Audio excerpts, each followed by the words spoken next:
अस्सलाम वालेकुम व्यूअर्स, कैसे हैं आप सब लोग। उम्मीद है खैरियत से होंगे। तो आज मैं बनाने जा रही हूँ दाल की मंगोचियाँ। इन्हें दाल की वड़ियाँ भी बोलते हैं और इस तरह से ये मूंग दाल की बनती हैं और बहुत ही मज़ेदार होती हैं। तो यहाँ देखें, ग्रेवी वाले सालन के साथ बहुत ही मज़े की बनी है। चलें आपसे इसकी रेसिपी शेयर करती हूँ। तो यहाँ सबसे पहले तकरीबन मैंने दाल ले ली थी 1 पाव के करीब और इस दाल को भिगो दिया था। इतनी देर दाल भिगोई थी 4 से 5 घंटे के, ये सॉफ्ट हो गई थी। फिर इसको चॉपर में डाल के मैंने अच्छा सा ग्राइंड कर लिया था। तो यहाँ पे ये देखें, मैंने एक प्याज ली थी 2 अदद, वो चॉप कर ली थी। साथ ही उसकी हरी मिर्च ली थी 2 अदद, वो चॉप करके इसमें शामिल की हैं। इसमें हाफ़ स्पून नमक है, इसमें हाफ़ स्पून जो है वो चिली फ्लेक्स है और हाफ़ स्पून जो है कुटा हुआ भुना हुआ जो है वो धनिया है और हाफ़ स्पून ही इसमें ज़ीरा है कुटा हुआ भुना हुआ। ये तमाम मसाले डाल के हम इसको अच्छा सा मिक्स कर लेंगे। अच्छा, जब इसको मैंने ग्राइंडर में ग्राइंड किया है तो इसका जो हमने इसके अंदर पानी है वो बिल्कुल भी शामिल नहीं करना आपने। दाल का पानी बिल्कुल खुश्क करके सिर्फ उसी को ब्लेंड करना है आपने। इस तरह से ये बहुत अच्छे से आप इसके जो हैं पकोड़े से तैयार कर लेंगे। तो यहाँ पहले मैंने ऑयल लिया था, 2 अदद प्याज ली थी और इस ऑयल में मैंने पहले फ्राई कर ली थी। अब इसी ऑयल में, ये ऑयल गरम है, इसी के अंदर मैं जो है दाल की जो है ये मंगोचियाँ इसी में बना लूँगी।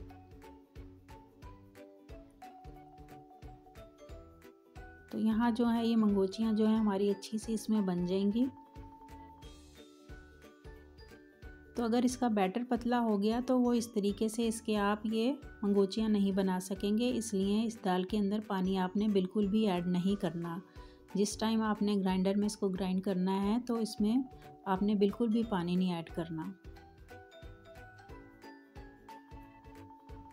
तो यहाँ इसी तरह हम तमाम इसके जो हैं मंगोचियाँ जो हैं हम फ्राई कर लेंगे। यहाँ ये देखें गोल्डन हो रही थी ऊपर नीचे से, इसी तरीके से। तो जब इस तरह से गोल्डन हो जाएंगी तो फिर हम इनको ऑयल से निकाल लेंगे। तो बहुत मज़े की रेसिपी है, बच्चे बड़े शौक़ से खाते हैं इस रेसिपी को। दाल को अगर हम इस तरह से बनाते हैं तो सभी बड़े भी पसंद करते हैं और बच्चों को भी बहुत अच्छी लगती है ये। तो आप भी ज़रूर इसको ट्राई करें। रेसिपी अच्छी लगे मुझे ज़रूर फीडबैक दें, कमेंट्स करके मुझे ज़रूर बताएं कि रेसिपी कैसी लगी। यहाँ मैंने ऑयल जो था वो कम कर लिया था अब, और जितना मुझे सालन में चाहिए था ऑयल उतना लेके मैंने इसमें ज़ीरा शामिल किया है। उसके अलावा हाफ़ स्पून से भी कम मैंने जो है वो 1/4 स्पून जो कह लें मेथी दाना और 3-4 अदद जो है मैंने गोल लाल मिर्च इसके अंदर शामिल की है। ये लहसुन अदरक का पेस्ट है तकरीबन 3 स्पून के करीब, वो हम इसमें शामिल कर देंगे और इसको ऑयल में फ्राई करेंगे अच्छा सा।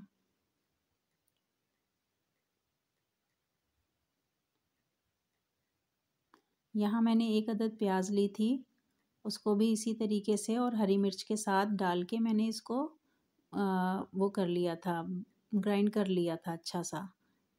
तो इसको पीस के आप भी जिस तरह भी चाहें इसको इस तरह से इस्तेमाल कर सकते हैं, वो भी इसमें शामिल कर देंगे।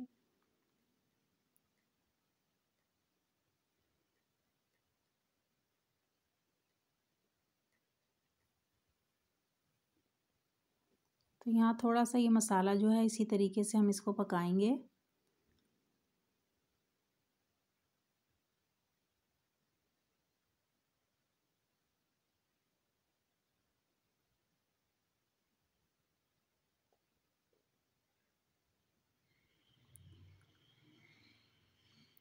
हाफ़ स्पून जो है इसमें मैंने नमक शामिल किया है, 1 स्पून के करीब मैंने सुरख मिर्च ऐड की है, हाफ़ स्पून हल्दी और 1 स्पून के करीब धनिया पाउडर इसमें शामिल करेंगे।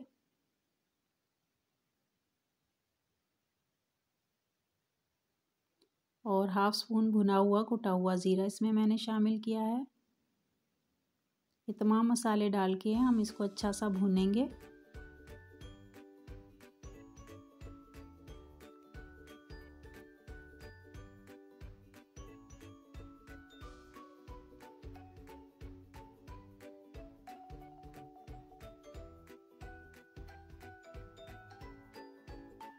यहाँ मैंने 2 अदद टमाटर लिए थे, ज़्यादा बड़े टमाटर नहीं थे, उनका पेस्ट बना लिया था इस तरीके से, वो भी इसमें शामिल कर दिया मैंने। अब इस तमाम मसाले को हम अच्छा सा भून लेंगे।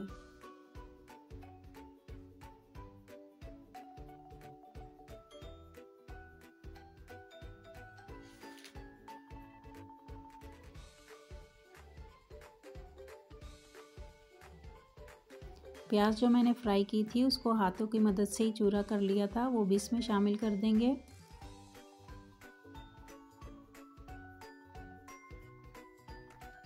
ये मसाला देखिए हमारा तकरीबन भुन गया है। इसमें अब मैं पानी ऐड करूँगी। इतना पानी हम ऐड करेंगे जितनी हमें ग्रेवी चाहिए, तो मैं थोड़ी सी तीखी ग्रेवी रखूँगी, इसमें ज़्यादा पतला नहीं करूँगी इसको। तकरीबन 1 गिलास मैंने इसमें पानी शामिल किया है। पानी हमारा अच्छा सा बॉयल हो जाएगा, इसका कच्चापन दूर हो जाएगा, तो हम मंगोचियाँ इसमें शामिल करेंगे। यहाँ पानी हमारा बिल्कुल रेडी हो गया था, पक गया था, तो इसमें मैंने मंगोचियाँ शामिल की हैं।